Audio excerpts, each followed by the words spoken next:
Some of the primary goals of the NIST Forensic Science program are to ultimately transition the work in our standards groups and our research groups into practice, into operational crime laboratories. That's where the real impact occurs when you change and improve the practice of forensic science laboratories. We have an overall forensic science program at NIST that really studies and dives into three different areas.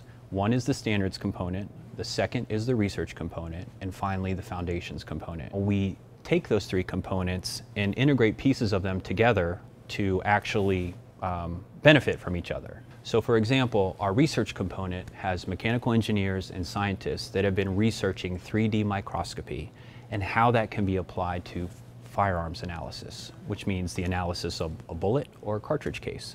They've been doing research in this for years, and they have taken that knowledge and helped integrate that information into standards, paper documents that describe how to bring that technology into your laboratory, how to validate that technology.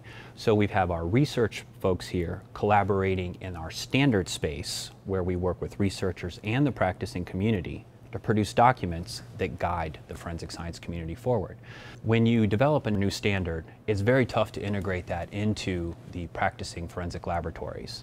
So what we try to do is to make standards implementation as easy as possible. We're working with folks like the American Academy of Forensic Sciences, where we have entered into a cooperative agreement with them to help us integrate standards into the laboratories. They produce checklists, which are ways for laboratories to take a standard and see what are the required components of that and what are the recommended components of that, and check them off as they go through. Also, the Academy is producing training videos. So when we're trying to, again, help people implement standards, the first step there is training them on what they are, why they're important, and we have videos that are produced, webinars, that describe this to the practicing community. And the third thing they're doing is they're producing things called fact sheets for us. And these fact sheets are really critical because they're taking these complicated standards that are written in scientific language and putting them down into more layperson language so that stakeholders other than scientists can become informed on why these standards are important.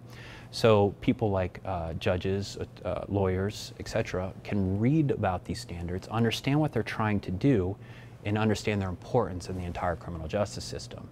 So, for us, standards is an exciting opportunity to make a difference, and the Academy is playing an important role of helping us transition our important work into practice.